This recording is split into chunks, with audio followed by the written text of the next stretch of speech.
যুদ্ধের ছায়া, বিদ্যুৎহীন অন্ধকার আর কনকনে শীত, সব প্রতিবন্ধকতা পেছনে ফেলে ইউক্রেনের দক্ষিণাঞ্চলের বন্দরনগরী ওডেসার বাসিন্দারা খুঁজছেন একটু স্বস্তি।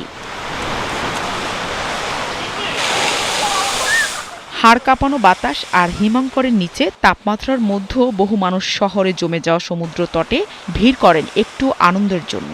অস্বাভাবিক এই শৈত্যপ্রবাহের পাশাপাশি রুশ হামলার কারণে ওডেসায় দিনের বেলা তো নামে অন্ধকার। তবুও পরিবারের সদস্যদের নিয়ে শিশুরা মেতে ওঠে বরফে জমে যাওয়া পিয়ারে। কেউ খাবার ছুঁড়ে দিচ্ছে সিগাল পাখিদের, কেউ জমে যাওয়া পার্কের লেগে করছে স্কেটিং।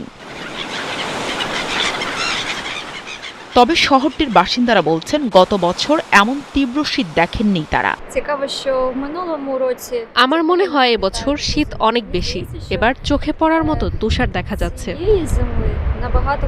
এদিকে আবহাওয়াবিদরা জমে যাওয়া প্রাকৃতিক দৃশ্যের সৌন্দর্য মুগ্ধ হলেও বাসিন্দাদের সতর্ক করেন তীব্র বাতাসের বিষয়। বাতাসের কারণে শীত বেশি লাগছে, মাত্র 10 মিনিটেই হাত জমে যাচ্ছে। দেখেন আমার হাতের অবস্থা। চলমান যুদ্ধ আর প্রতিকূল আবহাওয়ার মধ্যে ওড়িশার মানুষ প্রমাণ করেছেন সংকটের মাঝেও জীবনের আনন্দ খুঁজে নিতে জানেন তারা। কনকনে ঠান্ডার মধ্যেও বরফে ঢাকা সমুদ্র তটে হাসি আর খেলায় মেতে উঠেছে সবাই। নাহিদা রিন্থি, ৭১।